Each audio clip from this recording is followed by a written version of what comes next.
जय श्री महाकाल दोस्तों।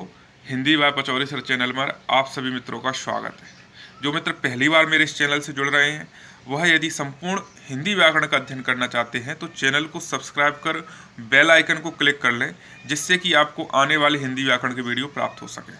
साथ ही यदि वह इस वीडियो को अच्छे से समझना चाहता है तो इस वीडियो से पहले मैंने जो वीडियो अपलोड करे हैं उन सभी वीडियो का वह नियमित अध्ययन कर ले, जिससे कि यह वीडियो से विस्तार से समझ में आ सके। यहाँ हमने लास्ट वीडियो में ब्रज भाषा के बारे में चर्चा की थी। इसके अलावा भारत की अन्य प्रमुख बोलियों के बारे में भी हम विस्तार से देखेंगे, साथ ही अन्य सभी बोलियों का विस्तार क्षेत्र भी देखेंगे। दोस्तों, यहाँ ब्रज भाषा के विस्तार क्षेत्र को हमने देखा था एवं ब्रज भाषा को ब्रज बोली ना कहकर ब्रज भाषा क्यों कहते हैं, ब्रज भाषा का प्राचीनतम ग्रंथ, प्रमुख रचनाकार, यह सभी हमने लास्ट वीडियो में देखा। आज हम देखेंगे पश्चिमी हिंदी के अंतर्गत दूसरी बोली आती है बांगरू। बांगरू जिसका अन्य नाम है हरियाणवी व जाटू एवं इसका मुख्य केंद्र हरियाणा है। बात करें पश्चिमी हिंदी के अंतर्गत ही तीसरी बोली आती है बुंदेली। इसका विस्तार उत्तर प्रदेश के जालौन, हमीरपुर, झांसी, मध्य प्रदेश के टीकमगढ़, छतरपुर, पन्ना, दमोह, सागर, नरसिंहपुर, दतिया, शिवपुरी एवं इसके आसपास के क्षेत्रों में भी बोली जाती है। बुंदेलखंड पठार में बोली जाने के कारण इसे बुंदेली कहा गया। बुंदेल राजपूतों के द्वारा प्रयोग की जाती थी। बुंदेली का अन्य नाम हमें बनाफरी भी मिलता है, इसे भी आप ध्यान रखें। प्रमुख रचनाकार यदि इसके देखें तो याज्ञनिक, ईशुरी, गंगाधर व्यास, पद्माकर आदि बुंदेली के प्रमुख साहित्यकार एवं कवि थे। बात करें पश्चिमी हिंदी के अंतर्गत नेक्स्ट बोली की कन्नौजी की। कन्नौजी उत्तर प्रदेश के फर्रुखाबाद जिले के कन्नौज क्षेत्र में बोली जाती है। इस कन्नौज के आधार पर ही इसका नाम कन्नौजी पड़ा। वहीं बात करूं मैं कौरवी, जिसका अन्य नाम खड़ी बोली एवं अन्य और भी नाम मिलते हैं खड़ी बोली के, जिसे हम हिंदुस्तानी, सरहिंदी, नागरी एवं हिंदी भी कहते हैं। इसका मुख्य केंद्र पूछा जाए तो यह मेरठ एवं दिल्ली के आसपास के क्षेत्र एवं अन्य विस्तार क्षेत्र देखें अन्य जिलों में तो बिजनौर, मुरादाबाद, देहरादून, सहारनपुर, अम्बाला, रामपुर आदि जिलों में भी बोली जाती है। इसका विस्तार के साथ साथ यदि हम इनके विकास की बात करें कि किस अपभ्रंश से इन बोलियों को विकास हुआ है, तो सभी पांचों बोलियों का विकास जो है शौरसेनी अपभ्रंश से हुआ है। शौरसेनी अपभ्रंश के अंतर्गत हमने पश्चिमी हिंदी को देखा था और पश्चिमी हिंदी के अंतर्गत हमने इन 5 बोलियों को देखा था। यदि ट्रिक की बात करें, यदि कोई विद्यार्थी कहे ट्रिक बताएं, तो ट्रिक यदि 2K और 3B आप यदि इसे याद रखते हैं, जैसे KB किलोबाइट्स के आधार से, अब 2KB और 3B आप इस तरीके से याद रखें, तो 2K से आप K से याद रख सकते हैं कन्नौजी और कौरवी, 2 K हैं यहाँ पर। 3B से आप याद रख सकते हैं ब्रजभाषा, बांगरू और बुंदेली। तो इस प्रकार आप अपने सुविधाजनक दृष्टि से ट्रिक बना सकते हैं। वैसे मेरा मानना यह है कि यदि आप इसे नियमित अध्ययन करते हैं तो आपको यह स्वतः ही अच्छे से स्मरण हो जाती हैं। बात करूं पूर्वी हिंदी के अंतर्गत अवधी भाषा। अवधी भाषा का साहित्य विस्तार अधिक था। यहाँ अवध प्रांत में बोले जाने के कारण इसका नाम अवधी पड़ा। इसका विस्तार अयोध्या मुख्य केंद्र था। इसके अलावा लखनऊ, सीतापुर, फैजाबाद का नाम भी वर्तमान में बदलकर क्या कर दिया गया है, अयोध्या। सीतापुर, उन्नाव, लखीमपुर, जौनपुर आदि जिलों में एवं इन जिलों के आसपास के क्षेत्रों में अवधी भाषा का विस्तार देखने को मिलता है। अवधी की यदि पहली कृति या प्राचीनतम कृति की बात करें तो मुल्ला दाऊद के द्वारा रचित चंदायन या लोरकहा, जो कि 1370 ईस्वी में लिखी गई थी, यह मानी जाती है। प्रमुख रचनाकार थे इसके मलिक मोहम्मद जायसी।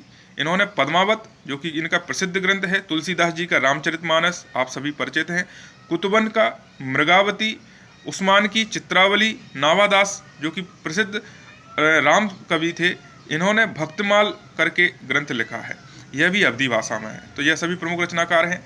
इसके बाद हम पूर्वी हिंदी के अंतर्गत दूसरी बोली देखें। दूसरी बोली है यहाँ पर बघेली। बघेली का जो विस्तार देखा जाता है वह अवधी बोली और छत्तीसगढ़ी इन दोनों के मध्य क्षेत्र में देखा जाता है और बघेलखंड में बोली जाती है, इसलिए इसका नाम भी बघेली पड़ा। बघेल राजपूतों द्वारा प्रयोग की गई। रीवा के नाम पर इसे रीवाड़ी बोली कहा गया। इसका विस्तार जो है बघेलखंड के पठार जो आपने पढ़ा है मध्य प्रदेश में, वो संपूर्ण बघेलखंड के पठार एवं इसके अलावा रीवा, शहडोल, सतना, सीधी ये मुख्य केंद्र थे इसके एवं इन सभी जिलों के लगे जिलों में यह बोली जाती है। बात करूं छत्तीसगढ़ी की, तो छत्तीसगढ़ मुख्य छत्तीसगढ़ में बोली जाती है। तो यदि इन तीनों बोलियों का यदि विकास देखें तो अर्धमागधी का जो है अर्धमागधी अपभ्रंश से इन तीनों बोलियों का विकास हुआ है। अर्धमागधी से हमने देखा था पूर्वी हिंदी, और पूर्वी हिंदी के अंतर्गत हमने देखा 3 बोलियां, A4 अवधी, B4 बघेली और C4 छत्तीसगढ़। ये ट्रिक के माध्यम से आप याद रख सकते हैं। बात करूं बिहारी हिंदी, तो बिहारी हिंदी के अंतर्गत प्रमुख बोलियां कौन कौन सी थी? भोजपुरी, मगही और मैथिली। भोजपुरी के बारे में हम, यह तीनों बोलियां मुख्यतः बिहार में बोली जाती हैं, लेकिन हम फिर भी थोड़ी सी जानकारी इनके बारे में प्राप्त कर लें। तो भोजपुरी बिहार की महत्वपूर्ण बोली है। राजा भोज द्वारा भोजपुर के नाम पर इस बोली का नामकरण माना जाता है। मुख्य केंद्र बनारस, जौनपुर, गोरखपुर, चंपारण, या कहें मुख्यतः बिहार की क्षेत्रों में बोली जाती है। मगही की बात करूं तो मगही जो नाम पड़ा था वो मागधी का अपभ्रंश था। मगध राज्य था, मगध राज्य में बोली जाने वाली भाषा क्या कहलाएगी? मागधी या मगही। तो मगही जो था मागधी का अपभ्रंश था, और मगही का अर्थ ही था मगध की बोली। मुख्य केंद्र इसका पटना, गया, हजारीबाग। इसके बाद बात करूं तीसरी बोली मैथिली, तो मैथिली भी प्रमुख बोली थी और इसके प्रमुख रचनाकार थे कवि विद्यापति। तो यहाँ 8वीं अनुसूची में शामिल होने वाली बोली है। इसके अलावा सिर्फ नेपाली बोली ही को 8वीं अनुसूची में स्थान मिला है। बात करूं यदि ट्रिक मुझे नहीं लगता कि इम्पोर्टेंट है। यदि आप इन्हें नियमित रूप से अच्छे से अध्ययन कर लेते हैं, 1 से 2 बार या वीडियो देख लेते हैं, तो आपको आसानी से याद हो जाएंगे। लेकिन फिर भी कुछ विद्यार्थी ट्रिक बनाना चाहें तो मागधी अपभ्रंश से इन तीनों बोलियों का विकास हुआ है, जो कि बिहारी हिंदी के अंतर्गत देखी थी हमने। बिहारी हिंदी के अंतर्गत यदि ट्रिक देखें तो मामा गए भोजपुर, ऐसे करके आप याद रख सकते हैं। भोजपुर से तो भोजपुरी हो जाती है, माँ 2 माँ से, तो 1 माँ से मगही, 1 माँ से मैथिली। इस प्रकार आप इन्हें ट्रिक के माध्यम से याद रख सकते हैं। बात करते हैं सौरसेनी के अंतर्गत हमने देखा था राजस्थानी। राजस्थानी हिंदी के अंतर्गत हमने बात करी थी 4 बोलियों की। यह राजस्थान में ही बोली जाती हैं सभी 4 बोलियां। मुख्य केंद्र पूर्व में जयपुरी, पश्चिम में मारवाड़ी, उत्तर में मेवाती एवं दक्षिण में मालवी। आप इनकी दिशाएं याद रखें, कई बार एग्जाम में पूछा जा सकता है कि राजस्थान के पूर्व में बोली जाने वाली कौन सी है, या पश्चिम में बोली जाने वाली बोली कौन सी है, उत्तर में बोली जाने वाली बोली कौन सी है, दक्षिण में बोली जाने वाली कौन सी है। यहाँ मालवी से प्रश्न बनता भी है कि मालवी राजस्थान के दक्षिणी क्षेत्र में बोली जाती है, लेकिन मध्य प्रदेश के इंदौर, भोपाल, रतलाम एवं झाबुआ, साथ ही मालवा, संपूर्ण मालवा क्षेत्र में मालवी का प्रभाव देखने को मिलता है। मालवी संपूर्ण मालवा क्षेत्र में बोली जाती है। इसके बाद हमने पहाड़ी हिंदी देखी थी। पहाड़ी हिंदी, इसका विकास किस अपभ्रंश से हुआ था? खस अपभ्रंश से। पहाड़ी हिंदी के अंदर हमने 3 बोलियां देखी थी। कौन कौन सी? गढ़वाली, कुमाऊनी और नेपाली।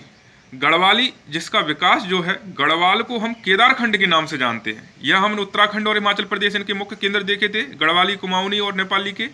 तो गढ़वाली को केदारखंड के नाम से जाना जाता है। उत्तरांचल के गढ़वाल, चमोली आदि जिलों में बोली जाती है यह।